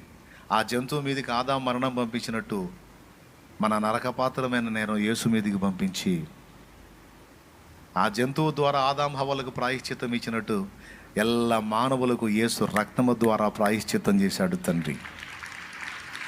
ఆ జంతువు యొక్క చర్మమే చొక్కాయలుగా చేయించి వాళ్ళ దేహపు సిగ్గు కప్పటానికి దేవుడు వినియోగించినట్టు మన ప్రభు అయిన యేసు క్రీస్తునే ఒక వస్త్రములాగా మనకు ధరింపజేశాడు. మెట్టుకు మనం క్రీస్తును ధరించుకున్న వారం. అది వాక్యం.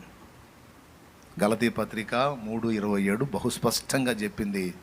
మనం క్రీస్తును కలిగి ఉన్నవారమని కాదు, క్రీస్తును ధరించుకున్న వారమని. తండ్రి అయిన దేవుని ముందు నిలబడితే మనం కనపడతాడు. ఎవరు కనపడతారు? పల్లెటూళ్ళల్లో గేదెల్ని మేపిన అనుభవం మీలో ఎంతమందికి ఉందో ఒకసారి చేతులు ఎత్తండి. గేదెల్ని మేపిన అనుభవం మీలో ఎంతమందికి ఉందో చేతులు ఎత్తండి. రైట్, చాలామంది చేతులు ఎత్తారు, వందనాలు. ఒక మాట చెప్పండి. కొన్నిసార్లు దూడ చచ్చిపోయిద్ది, గేదెకి దూడ చచ్చిపోయింది. దూడ చచ్చినప్పుడు ఒక పొట్టుతో ఒక దూడ బొమ్మ ఆకృతిని చేస్తారు. ఆ చనిపోయిన దూడ యొక్క చర్మాన్ని దీని మీద కప్పుతారు, కప్పి కట్టేస్తారు. దాన్ని దూడ బొమ్మ ఆకారాన్ని చేసి దాని మీద దాని పిల్ల చర్మాన్నే కప్పుతారు.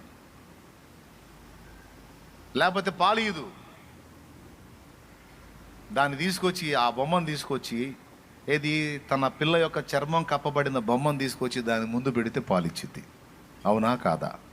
ఇది ఎంతమంది ఒప్పుకుంటారు? ఇలాంటి తంతు జరిగిద్దా లేదా? ఎందుకు? లోపల ఉంది బొమ్మ, కానీ పైన అది వాసన చూసినప్పుడు చర్మపు వాసన తన పిల్ల వాసన. తల్లికి తెలుసుద్ది. మీరు కావాలంటే చూడండి, పశువుని గమనించండి మీరు. 100 దూడలు దాని ముందుకు తీసుకొచ్చినా దాని దూడని అది గుర్తుపట్టిద్ది. ఎట్లా? వాసన. అవునా? ఆ చర్మాన్ని తీసుకొచ్చి ఈ దూడ బొమ్మ మీద కప్పుతాడు. తీసుకెళ్ళి గేదె ముందు ఉంచితే నా దూడే ఉందనుకొని దాని చర్మపు వాసనను బట్టి మనల్ని అంగీకరించిద్ది, పాలిచ్చిద్ది. అలాగే దేవుడు కూడా తన ప్రియ కుమారుని బట్టి, ఆయనను ధరించుకున్నాం, ఆయనను బట్టి మనల్ని నిర్దోషులుగా, నిరపరాధులుగా వదిలిపెడతాడు. ఈ సిస్టమ్ దేవుడే పెట్టాడు. దీనికి దేవుడు ఆమోదించాడు, ఇష్టపడ్డాడు. కానీ ఎంత గొప్ప త్యాగం తండ్రిది! మనందరినీ ఎంత ప్రేమించాడు! మనందరి కోసం తన అద్వితీయ కుమారుణ్ణి, జనితైక కుమారుణ్ణి నిలువున సిలువ మీద బలి చేయడానికి ఇష్టపడ్డాడు. తండ్రి త్యాగం గొప్పది.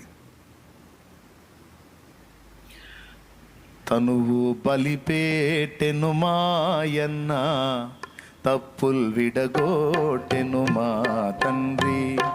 తనువు బలిపేటెను మాయన్న, తప్పుల్ విడగోటెను మా తండ్రి.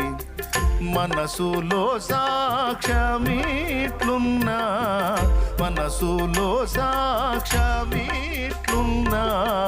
మనుజులెట్లన్నను మాకేమి. యెహోవా మా తండ్రి కాడ, యేసుడు మాయన్న కాడ. దేవునికి మహిమ. బిడ్డలారా, దేవుడు వదిలేయలేదండి. దరిద్రులారా, మీకు ఇచ్చిన పెత్తనాన్ని తీసుకెళ్ళి ఆ సైతాన్ని గడికి ఇచ్చారు. చావండి దరిద్రులారా, చావండి. వదిలేయకుండా మానవ జీవితాలలో జోక్యం చేసుకుంటానే ఉన్నాడు ఆనాటి నుంచి ఈనాటి దాకా. ఆదాం హవ్వలకు తీసుకొచ్చి ప్రాయశ్చిత్తం చేసి చర్మపు చొక్కాయలు తొడిగించి, మళ్ళా వాళ్ళు ఆ తోటలోనే ఉంటే ఈ పాపులుగా ఉన్న వీళ్ళు పోయి జీవవృక్ష ఫలం కూడా కోసుకొని తిని నిరంతరం పాపులుగానే నిరంతరం జీవించే అవకాశం ఉందని ఎప్పుడైతే వీళ్ళు పాపం చేశారో, వద్దన్న పని చేశారో, వెంటనే ఆ తోట నుంచి వాళ్ళని వెళ్ళగొట్టి మళ్ళా తోటలోకి వచ్చి ఆ పండు కోసుకొని తినకుండా ఖడ్గజ్వాలను, కెరూబులను కాపలా పెట్టాడు. ఇప్పటికి కూడా దేవులాడారు. ఆ మధ్యకాలంలో కూడా ఏదేం తోట యాడుంది అని ఇలా బంద దొరికిద్ది. ఏడ దొరికిద్ది? దాన్ని అక్కడి నుంచి ఎస్కేప్ చేశాడు ఆయన. దేవునికి స్తోత్రం. జీవవృక్ష ఫలం ఇప్పుడు భూమి మీద లేదు, దేవుని పరదైసులో ఉంది.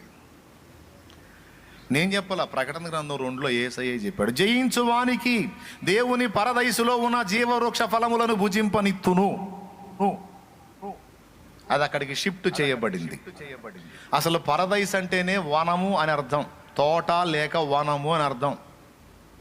ఇప్పుడు మనోళ్ళు చనిపోయిన వాళ్ళు ఉన్నారు చూడు. ఇప్పుడు మనోళ్ళని మనం కొంతమందిని కోల్పోయాం కదా. ఆ కోల్పోయిన వాళ్ళందరూ ఏడున్నారు అనుకున్నాం? ఏడున్నారయ్యా, ఇంకేడున్నారయ్యా అని ఏడుస్తారు. వాళ్ళు నవ్వుకుంటారు. వాళ్ళకి తెలిస్తే ఈ సంగతి నువ్వు ఏడుస్తారు, వారు పిచ్చి మాకు నేను ఆడిగిపోయానని. మొత్తం ఉన్నారు. మనం కోల్పోయిన మన వాళ్ళందరూ ఉన్నారు, చిన్న పిల్లలతో సహా ఉన్నారు. వాళ్ళున్నదే దేవుని వనం. అదొక రమ్యమైన చోటు. ఈ భూప్రపంచం తాత్కాలికమైంది, 4 రోజుల్లో నశించే ఈ భూప్రపంచాన్ని ఇంత అందంగా చేసినోడు పరదైసు ఇంకెంత అందంగా ఉందో. ఆ పరదైసు మహిమలో అందరూ ఉన్నారు, మనోళ్ళందరూ ఉన్నారు. నువ్వు అప్పుడప్పుడు గుర్తు చేసుకొని, నేను అప్పుడప్పుడు గుర్తు చేసుకొని ఏడుతూ ఉంటాం మనోళ్ళని గుర్తు చేసుకొని.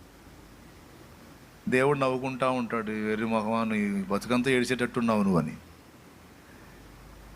అడిగిపోయారు, మొత్తం ఏడే ఉన్నారు. ఆయనకి మనం కనపడతాం, పోయారనుకున్న మన వాళ్ళు కూడా కనపడుతున్నారు. అందుకే ఆయన ఫీల్ అవ్వడం, దేవుడు ఫీల్ అవ్వడం. మనిషిని కోల్పోయి మనం ఏడుతుంటాం కదా, దేవుడు ఏడవడు. ఎందుకంటే మనం కనపడుతుంటాం, మనం పోగొట్టుకున్నాడు కూడా పరదైసులో కనపడుతుంటాడు. దేవునికి స్తోత్రం. మనం ఎంతో బాధపడి కోల్పోయినటువంటి మన వారిని అందరినీ దేవుడు భద్రపరిచాడు. అది దేవుని వనం. అది భూమి మీద ఏదేని మించి ఉండొచ్చు నాకు తెలిసి. కానీ అక్కడ బాధ, వేదన, దుఃఖము, కన్నీరు లేదు. అది విశ్రమ స్థానం, పరిశుద్ధుల విశ్రమ స్థానం. వాళ్ళు సంతోషించే సంగతులే తెలుస్తూ ఉంటాయి అక్కడ. దేవునికి మహిమ. దుఃఖానికి తావులేదు అక్కడ. ఏడుపు, బెడబొబ్బలు, దుఃఖం, ఆకలి, ఆవేదన అనే వాటికి తావులేదు. మై వింటున్నావా? లేచావా? నిద్రపోతున్నావా? లేదు. పరదైసులోని ఇప్పుడు జీవవృక్ష ఫలం కూడా ఆడే ఉంది, జీవవృక్షపు చెట్టు. వీళ్ళు మళ్ళీ వచ్చి తీసుకొని తిని పాపులుగానే నిరంతరం బతుకుతారేమో, అలా బతకూడదని వాళ్ళని బయటికి వెళ్ళగొట్టి ఏదెన్లోకి మళ్ళీ వాళ్ళు రాకుండా కెరూబులను, అటు ఇటు తిరుగుతున్న ఖడ్గ జ్వాలను అడ్డుపెట్టాడు. ఖడ్గం ఉంది ఇప్పుడు, ఖడ్గ జ్వాల. మరి ఎట్లా? మరి మనకు నిత్య జీవం ఎట్లా?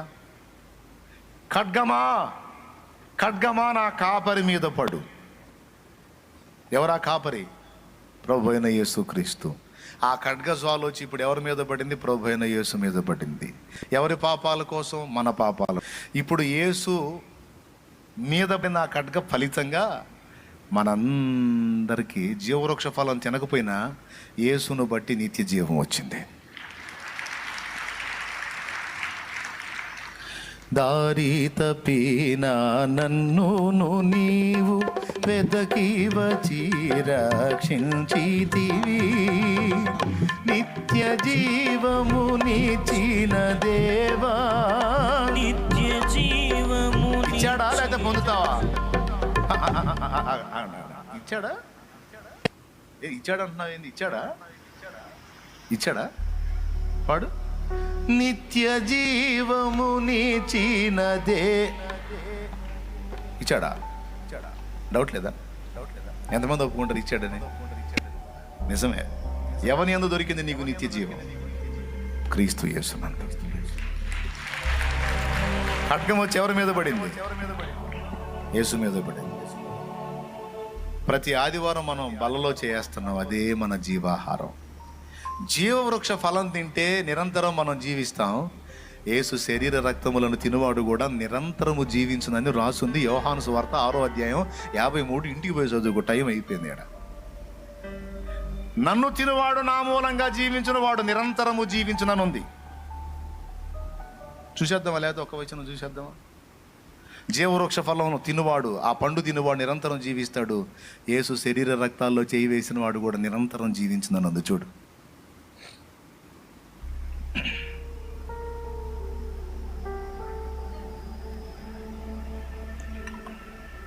యోహాను సువార్త 6వ అధ్యాయం 55వ వచనం. 55 చూడు. నా శరీరము నిజమైన ఆహారము, నా రక్తము నిజమైన పానమునయ్యున్నది. నా శరీరము తిని నా రక్తము త్రాగువాడు నా యందును, నేను వాని యందును నిలిచియుందుము. జీవము గల తండ్రి నన్ను పంపెను గనుక నేను తండ్రి మూలముగా జీవించుచున్నట్టే నన్ను తినువాడును నా మూలముగా జీవించును. పితరులు మన్నాను తినినను చనిపోయిరి. ఈ ఆహారము తినువాడు ఎల్లప్పుడూ జీవించునని నిశ్చయముగా మీతో చెప్పుచున్నాను. అదమ్మా అసలు మొక్క. ఈ ఆహారము తినువాడు ఎల్లప్పుడు ఏ ఆహారం? జీవాహారము నీవని, జీవజలము నీవేనని. ఎవరు ఆహారం? యేసు శరీరము రక్తము. ఈ ఆహారము తినువాడు నిరంతరము, ఎల్లప్పుడును అంటే అర్థం ఏంటి? నిరంతరము, ఎల్లప్పుడును జీవించును. జీవవృక్ష ఫలం తింటే ఎంతో, యేసు శరీర రక్తాల్లో చెయ్యి వేస్తే అంత. ఓకేనా? ఎప్పుడమ్మా? పాపానికి ప్రాయశ్చిత్తం చూపించి అప్పుడు నిత్య జీవాన్ని ఇచ్చాడు. అర్థమైందా? లేకపోతే తోటలోనే వాళ్ళని ఉంచినట్టయితే పోయి జీవవృక్ష ఫలం కోసుకొని తిని పాపులుగానే నిరంతరం బతికేవాళ్ళు. ఇప్పుడైతే పాపాలకు యేసు రక్తం చెందింది, ఆ రక్తంతో కడిగి ఆయన శరీర రక్తాలు ఇస్తున్నాడు. అందుకే బాప్తిస్మం పొందనోడు బల్లలో చెయ్యి వేయకూడదని చెప్పేది. అర్థమైందా? బాప్తిస్మం పొందనోడు పాపంలో ఉన్నాడు. పాపి జీవవృక్ష ఫలం తింటే ఏమైంది? పాపిగానే నిరంతరం బతుకుతాడు. అర్థమైందా? అందుకే ఏం చెప్పాడు? బాప్తిస్మం ద్వారా పాపాలు కడిగేసుకుంటే అప్పుడు ప్రభు బల్ల. యేసు రక్తంలో కడగబడి బల్లను సమీపించిన వాడు పరిశుద్ధుడు, వాడు నిరంతరం పరిశుద్ధుడిగానే జీవిస్తాడు. ఏదేదో చెప్తున్నట్టున్నాను, మరి మొత్తానికి ఎంతమందికి అర్థమవుతుందో ఏమో, మరి దేవునికే స్తోత్రం.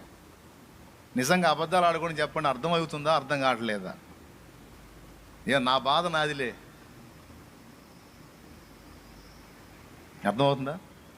రైట్. దేవుడు వదిలేశాడా మానవుణ్ణి? వదల్లా. ఇక ఆదాము దగ్గర నుంచి మొదలు పెట్టుకొని ఒక్కొక్కళ్ళని భూమి మీద దర్శించుకుంటా నోవాహు దగ్గరకు వచ్చేటప్పటికి మొత్తం చెడిపోయారు. ఒక నోవాహు లైన్లో ఉన్నాడు. అయినా దేవుడు వదిలిపెట్టలా. ఆ ఒక్క నోవాహుని, అతని కుటుంబాన్ని మాత్రం ఉండనిచ్చి మిగిలిన సమాజం మొత్తటిని కూడా జల ప్రళయం ద్వారా నశింపజేసి ఆ నోవాహు ముగ్గురు కొడుకుల్లోంచి మళ్ళా సంతానం వచ్చేటట్టు చేస్తే ఆ వచ్చిన సంతానమే ఈరోజు నువ్వు నేను. నీదే కులమో ఏ మతమో తీసి పక్కన పెడితే అందరి వంశావళులు తవ్వుకుంటూ వెళ్తే మనమే కాదు, ప్రపంచవ్యాప్తంగా ఉన్న మనుషులందరి వంశావళులు తవ్వుకుంటూ వెళ్తే ముగ్గురు దగ్గర వచ్చి ఆగిద్ది. అమెరికోడు కానీ, రష్యాడు కానీ, జపానోడు కానీ, చైనా వాడు కానీ, పాకిస్తాన్ వాడు కానీ, కజకిస్తాన్ కానీ, ఏ స్థానం అయినా కానీ అన్ని ప్రదేశాల్లో ఉన్న వాళ్ళందరి వంశావళులు తవ్వుకుంటా పోతే ముగ్గురు దగ్గర వచ్చి ఆగిద్ది. ఈ ముగ్గురి వంశం ఒకటి దగ్గర ఆగిద్ది. ఆ ఒకడు నోవాహు, ఈ ముగ్గురు షేము, హాము, యాపేతులు. ఆ ముగ్గురు నుంచి వచ్చిన సంతానమే ఇప్పుడు భూమి మొత్తం నిండిన జనాభా. మేము ఫలానా క్యాస్ట్ అండి అని ఎచ్చులు పడే అన్ని బుస్సే, ఎన్ని పనికిమాలి ఎచ్చులు అనమాట. మేము ఫలానా క్యాస్ట్ అండి, మేము ఫలానా ఆసు పీస్ అనేది అంతా బుస్సే. నేను చెప్పేది నిజం కావాలి. బ్లడ్ టెస్ట్ చేయించుకుందాం రండి, రక్త పరీక్ష చేయించుకుందాం రండి. ఒకటి రక్తం ఒకటి గలుస్తూ ఉంటుంది, కలిసిద్ది, అందరి బ్లడ్ లింక్ అయి ఉంటుంది. మొత్తం అందరి వెళ్ళి నోవహులో కలుస్తాయి. ప్రియులారా, ఆదికాండం చెప్తున్నది అదే. దేవుడు మానవుడిని వదిలిపెట్టలా. మానవుడు పాపి అయినా, దేవునికి వ్యతిరేకంగా అడుగులేసినా ఆయన ప్రేమ చూడండి. గాలోడైనా, పనికిమాలినోడైనా, పనికిమాలిందైనా తండ్రి ప్రేమ వదలనట్టు, తల్లి ప్రేమ వదలనట్టు ఆయన ప్రేమ మనల్ని వదల్లా, వెంటాడుతానే ఉంది. మనుషుల జీవితాల్లో జోక్యం చేసుకుంటానే ఉన్నాడు. ఎన్నోసార్లు మరణం మనల్ని సంధించిన చావకుండా కాపాడుకుంటానే ఉన్నాడు. ఈరోజు కూడా మన సంపూర్ణ మారు మనసు కొరకు ఎదురు చూస్తానే ఉన్నాడు, భరిస్తానే ఉన్నాడు, క్షమిస్తానే ఉన్నాడు, ప్రేమిస్తానే ఉన్నాడు. ఆశయాలు తీరుస్తానే ఉన్నాడు, నెరవేరుస్తానే ఉన్నాడు. దీనంతటిని బట్టి పాఠం ఏంటంటే దేవుడు ఇంకా విడిచిపెట్టబోడు. మనల్ని విడిచిపెట్టలేదు, ఈ భూమండలాన్ని కూడా విడిచిపెట్టలేదు. ఇక ముగింపు చెప్తున్నా, మనల్ని విడిచిపెట్టలేదు, ఈ భూమండలాన్ని కూడా విడిచిపెట్టలేదు. భూమి మీద జరుగుతున్న కార్యకలాపాల విషయంలో కూడా దేవుడు జోక్యం చేసుకుంటా ఉన్నాడు. ఇక్కడ గమనించాల్సిన విషయం ఏంటంటే రేపు ఏ ప్రభుత్వాలు డిక్లేర్ కాబోతున్నాయి, వాటి విషయంలో కూడా దేవుడు జోక్యం చేసుకుంటున్నాడన్న సత్యాన్ని మీరు అర్థం చేసుకోవాలని ఇంత మ్యాటర్ చెప్పుకొచ్చా. దేవునికి స్తోత్రం కలుగును గాక. దేవుడు నిర్ణయించిన ప్రభుత్వమే లైన్లోకి వచ్చింది. అయితే మనం మనవంతుగా కూడా మన ఆశను బట్టి మనం ప్రార్థన చేశాం. అయ్యా, ఏ నాయకుడైనా రాని ప్రభువా, నీ నామాన్ని మహిమపరచడానికి అడ్డు లేకుండా మాకు స్వేచ్ఛాయుత వాతావరణం దయచేయమని మనవంతు మనం ప్రార్థన చేశాం. ఇంకా చేద్దాం, చెయ్యాలి. అయిపోలా అప్పుడే. ఈరోజు ఉంది, ఇంకా రేపు కూడా ఉంది, ఎల్లుండు కదా.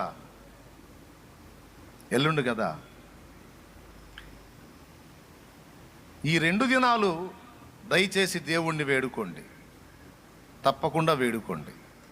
నిజంగా ఆత్మలు రక్షింపబడాలి, సమాజం వెలుగొందాలి, నశించిపోతున్న జీవితాలు కాపాడబడాలి, క్రీస్తు వైపు తిరగాలి, సువార్త వ్యాప్తి జరగాలి, అనేక మందికి సత్యం ప్రకటించబడాలి. అజ్ఞానంలో, గుడ్డితనంలో, మూఢభక్తిలో ఉన్న వాళ్ళందరూ సత్యం తెలుసుకొని రక్షణ మార్గంలోనికి రావాలన్న ఆశ నిజంగా యథార్థంగా మీకుంటే ఇంకా 2 దినాల సమయం ఉంది. ఈరోజు ఉంది, రేపు ఉంది. దేవుడు మానవ ప్రభుత్వాల్లో జోక్యం చేసుకుంటున్నాడా లేదా? దా ఈ ఒక్క ముక్క కూడా చదివేసి అయిపోయింది. దానియేలు గ్రంథము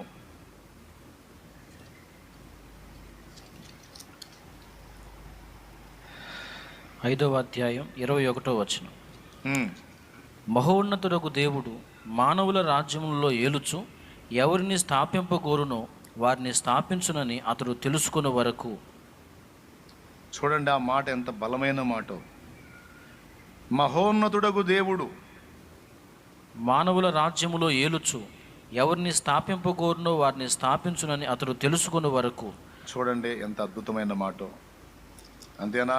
ఇంకా చాలా ఉన్నాయండి, చాలా ఉన్నాయి. దీనికి సపోర్ట్ చేసే వచనాలు. ఎవరిని స్థాపింపగోరునో వానిని స్థాపించుచు. మీరు జస్ట్ ఒక పేజీ తిప్పండి, 7వ అధ్యాయం తీసుకోండి.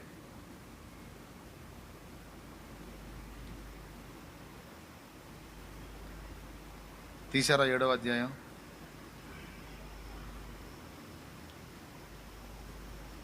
దానియేలు చెప్తున్నటువంటి మాట ఒక్కసారి 14వ వచనం చూడు.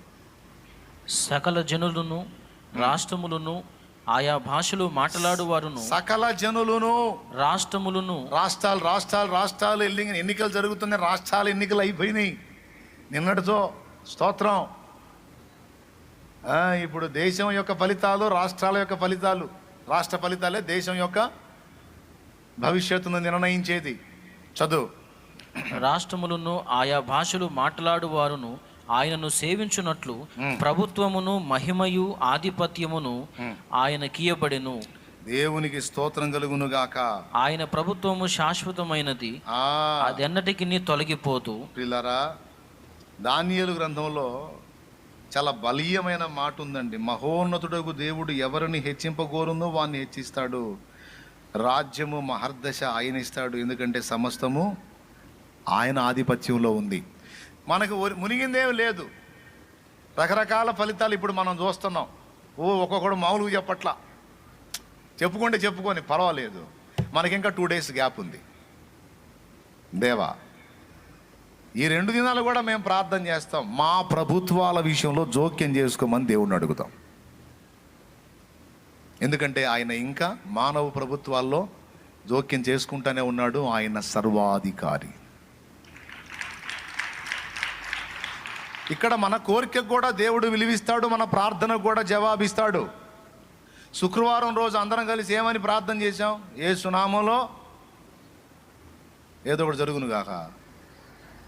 ఏమని ప్రార్థన చేసాం? అందరం కలిసి ఏకమై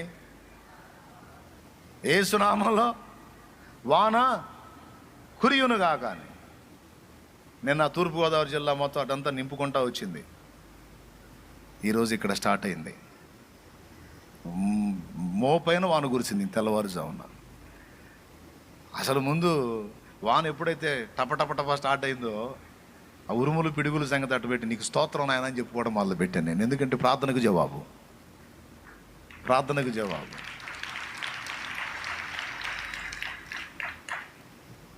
నా ఒక్కడి ప్రార్థన మాత్రమే గాక మీ అందరి ప్రార్థన కూడా కావాలి.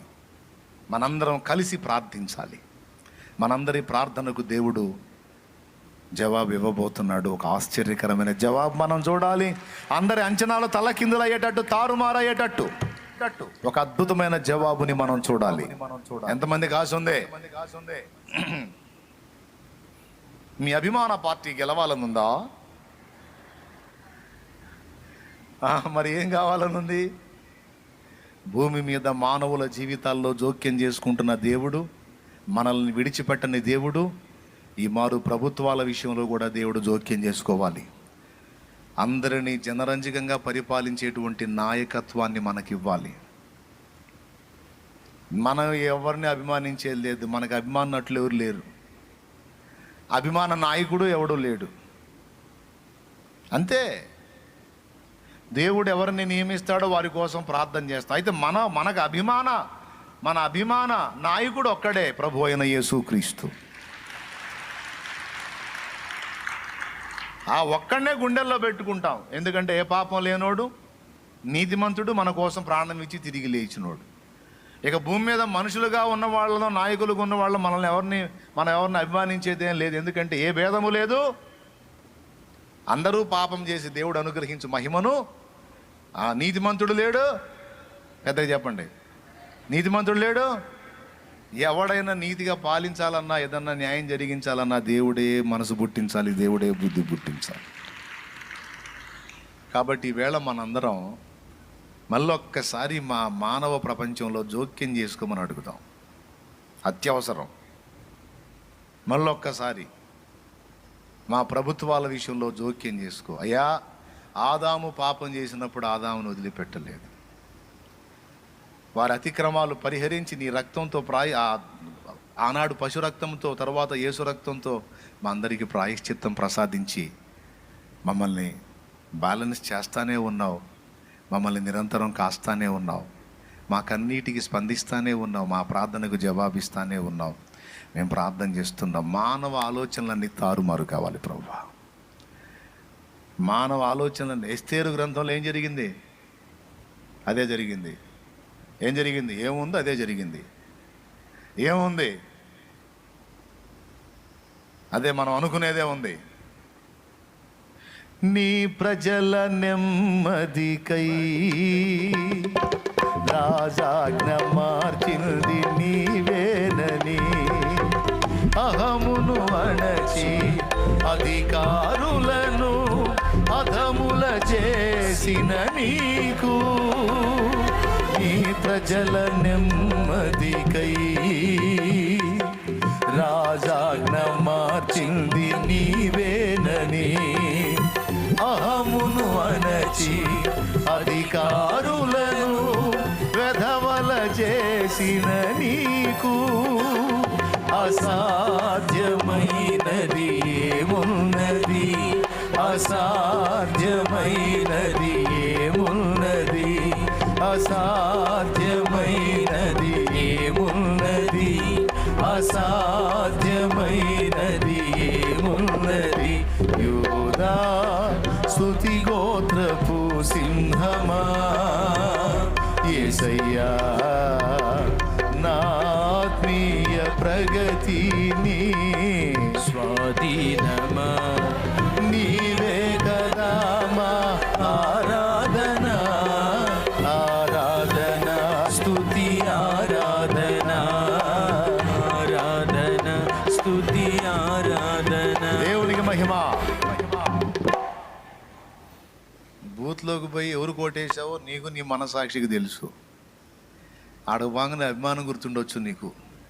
ఆడకి బాగానే నీ మైండ్ ఏదో అనిపించవచ్చు, ఏవో గుర్తొచ్చి ఉండొచ్చు. వేసావు. తర్వాత రేపు ఎదుర్కోబోయే పరిస్థితులన్నిటికీ నువ్వే బాధ్యురాలు అనుభవించాలా. 5 ఏళ్ల పాటు అనుభవించాలా, మంచి అయినా చెడైనా సరే. ఏదో నా బుర్రకు దోచింది వేసాను తండ్రి.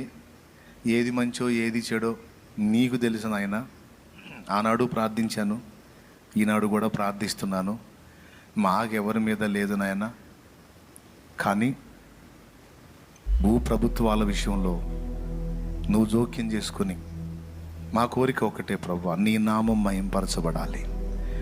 మా దేశానికి నీ నామం ప్రచురించబడాలి. మా దేశానికి, మా సమాజానికి నిన్ను గూర్చిన సువార్త సత్యం చెప్పే ఆ వెసులుబాటు మాకు కావాలి. గనుక దయచేసి ఇప్పుడు రాబోతున్న ఫలితాల విషయంలో నువ్వు జోక్యం చేసుకోమని అడుగుతాం. మీకు ముందే చెప్పాను, మీకు బాధలు, అక్కర్లు, ఇబ్బందులు, అప్పులు, తిప్పలు, సమస్యల గురించి దిగులు పడతారా? దేవుడు జోక్యం చేసుకుంటున్నాడని ధైర్యంగా ఉంటారా? దేవుడు జోక్యం చేసుకుంటున్నాడా లేదా? కాస్త గట్టిగా చెప్పండి. మరి ఇందాక ఎటుపోయారు? ఇప్పుడు కాదు, అసలు నువ్వు మారు మనసు పొందకముందే, నువ్వు పిల్లవాడిగా ఉన్నప్పటి నుంచే వెంటాడుతున్నాడయా. లేకపోతే ఎప్పుడో నువ్వు ఎప్పుడో మట్టిగా కలిసిపోయి ఎముకలు కూడా కలిసిపోయి ఈ పాటికి ఒప్పుకుంటావు ఈ మాట? నమ్ముతావా ఇది నిజమని? దేవుడు నిన్ను పసితనం నుంచి వెంటాడి కాపాడుకుంటా రాకపోతే ఈ పాటికి సచ్చి బూడిదా, లేకపోతే మట్టిలో మట్టై ఉండేదానివి ఉండేవాడు. నేను మీరు నా అనుభవం నేను చెప్పాను, నాకు మైక్ వచ్చింది కాబట్టి. నీకు మైక్ ఇస్తే నువ్వు కూడా చెబుతావు, నాకు ఇన్నిసార్లు ఇన్ని జరిగినాయి అన్నయ్య, ఆయన దేవుడు కాపాడాడని. ఎవరి చరిత్రలో వాళ్ళకు ఉన్నాయి. మొత్తాన్ని వెంటాడి చావకుండా కాపాడి ఈ రోజు వరకు మనల్ని బతికించి పోషిస్తున్న దేవుడు ఇంకా నిన్ను వదలలేదు అన్న ఒక్క మాట చాలు నీకు నిరీక్షణకి. ఇంకా నిన్ను విడిచిపెట్టలేదు, విడిచిపెట్టబోడు. కంటికి రెప్పల నువ్వు ఆయన ఎరగక ముందే నిన్ను కాపాడుకున్న దేవుడు ఆయన నెరిగిన ఈ దినాన మరి నిశ్చయంగా నీ చేయబట్టుకొని ఉన్నాడు, నిన్ను వదిలిపెట్టడు. కాబట్టి దేని గురించి కూడా కలత చెందొద్దు. నీకు రావాల్సిన వాటిని తప్పకుండా తగిన కాలం ముందు వచ్చేటట్టు దేవుడు చేస్తాడు. కాబట్టి ఒక్కటే మనకు తపన ఎక్కువ, ఆయన తపన పట్టు. నింపాదిగా ఉంటాడు, చిద్విలాసంగా ఉంటాడు, నవ్వుతూ ఉంటాడు. మనకు ఆ సమయం ఆసన్నమైనప్పుడు అన్నీ వరుస క్రమంలో మనకు అందేటట్టు ఆయనే చేస్తాడు. నీ బాధలు పోవాలి, సమస్యలు పోవాలి, ఇరుకులు ఇబ్బందులు పోవాలి, అప్పులు తిప్పలు పోవాలి, కష్టాలు పోవాలి, కేసులు పోవాలి, ఈ శోధన పోవాలి, ఆశ ఉంటుంది నీకు. నీకంటే ఎక్కువ దేవుడికి కూడా ఉంది. నిన్ను స్వేచ్ఛగా ఉండేటట్టు చేయాలి, నీకు బరువు లేకుండా చేయాలి, నిన్ను ఫ్రీ బోర్డ్గా ఉంచాలని దేవుడికి కూడా ఆశ. ఫ్రీ బోర్డ్ అంటే తెలుసా మీకు? స్వేచ్ఛగా ఎగిరే పక్షిలాగా నిన్ను స్వాతంత్ర్యంగా వదలాలని దేవుని కూడా ఆశ ఉంటుంది. కానీ ఏం చేద్దాం, కొన్నిసార్లు మన యాత్రలో కొంత వెయిట్ మనకు అవసరం. అక్కడక్కడ సన్న తీగ లాంటిది ఒకటి కట్టి ఒక పాప చేతిలో గడకట్ట పట్టుకొని నడుస్తూ ఉంటుంది, సర్కస్ చేస్తూ ఉంటుంది. చూశారు మీరు? ఎంతమంది చూశారు? ఇప్పుడు పిల్ల నడవటమే కష్టమైతే పిల్ల చేతికి ఒక పెద్ద పొడగాటి బరువు ఇచ్చి గడగట్టించి ఆ బుడ్డ దాన్ని నడవమంటాడు. అసలు ఆ పాపం బిడ్డ నడవటమే కష్టమైతే దాన్ని ఎట్లా మోసిద్దండి? కావాలంటే మీరు పోయి వాళ్ళని అడగండి, ఏమయ్యా పిల్లే కష్టమైతే నడవటం, మళ్ళీ ఆ పొడగాటి గడకట్టిచ్చావు, ఎట్లా మోసిద్ది బిడ్డ? అప్పుడు ఆయన ఏం చేద్దో తెలుసా? ఆ బిడ్డ కింద పడకుండా చక్కగా అడుగులు వేయటానికి ఆ గడకట్టే ఆ చిన్నదానికి ఆ బ్యాలెన్స్ ఇచ్చిద్ది. అందుకే కింద పడకుండా నడుస్తుంది. ఆ వెయిట్ లేకపోతే పాప కింద పడుతుంది. ఆ వెయిట్ ఉండటం వల్లనే అది తీగ మీద నడవగలుగుతుందని చెబుతాడు. సర్కస్ వాళ్ళని అడగండి కావాలంటే మీరు. ఖాళీ చేతులతో నడవడం చూసారా? ఎట్టి పరిస్థితుల్లో చేతులు అది ఉంటుంది. అలాగే అదిగో థ్యాంక్ యూ రా సకాలంలో వేసినందుకు. ఆ చిన్నదాని చేతుల్లో ఉంది చూడండి, ఏముంది? వెయిట్, బరువు. అలా కొంతమందికి అవసరాన్ని బట్టి కొంత వెయిట్ ఉంచుతాడు తమ్ముడో, లేకపోతే మన మిడియాలో మామూలుగా ఉండదు. ఎంతమంది ఒప్పుకుంటారు? మన నడమంత్రం మన మిడియాలో మామూలుగా ఉండదు. అందుకే దేవుడు ప్రేమతో ఆడవాళ్ళకి మగవాళ్ళకి కొంత బరువులు వేసాడు. వాటి నుంచి విడుదల పొంది స్వేచ్ఛగా తిరగాలని, నువ్వు ఎగరాలని, ఆనందంగా ఉండాలని నీకంటే ఎక్కువ కోరిక ఆయనకు ఉంది. కానీ ఇప్పుడు ఆ బరువు తీస్తే ఏమో నువ్వేమవుతావో తెలియదు. అందుకే అవసరాన్ని బట్టి కొన్ని వెయిట్స్ నీ మీద ఉంచాడు, కొన్ని బరువులు నీ మీద ఉంచాడు. సమయం వచ్చినప్పుడు ఒకటొకటిగా మొత్తం తీసేస్తాడు. బట్ వాటి గురించి కలత చెందొద్దు. ఆయన నీ చెయ్యి వదలలేదు అన్న ఒక్క మాట చాలు. ఈవేళ నీ గుండె నిండా ఆదరణ కొరకు చాలా విషయాలు మాట్లాడుకున్నాం మనం. సాతాన్ని ఎందుకని నాశనం చేయలేదు దేవుడు? ఎందుకు వాడిని ఇంకా ఉంచాడు? వాడి ద్వారా జరుగుతున్న పని ఏంటి? ఆదాం హవ్వలు తప్పు చేసినప్పుడు ఎందుకు నిర్మూలన చేయలేదు? వాళ్ళ విషయంలో దేవుడు జోక్యం ఏంటని ఆదికాండం నుంచి రకరకాల సంగతులు మనం ధ్యానించుకున్నాం. అసలు మనల్ని ఎలా చేశాడు? ఏలికల్లాగా ఉండాలని చేశాడు. ఈరోజు బానిసలమయ్యాం. అసలు మనం ఏమవ్వాలని కోరిక దేవుడికి? ఏలికలు అవ్వాలని.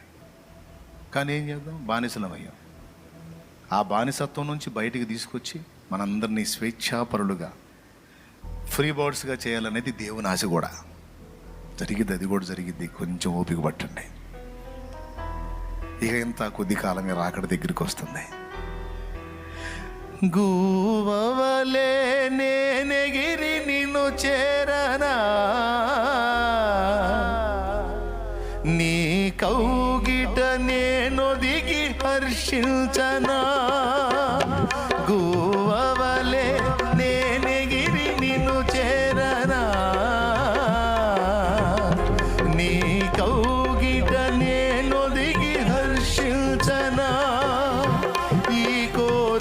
నాలో తీరునా, రాకడలోనే తీరును.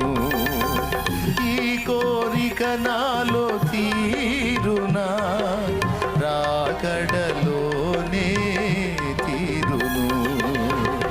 యేసయ్యా నీ కృపా నన్ను అమరత్వానికే అర్హునిగా మార్చెను. యేసయ్యా నీ కృప. ఆమేన్, ఆమేన్. టైం అయిపోయింది అందుకని ఇప్పుడు పైకి లేచి నిలబడండి అమ్మా, పైకి లేచి నిలబడండి.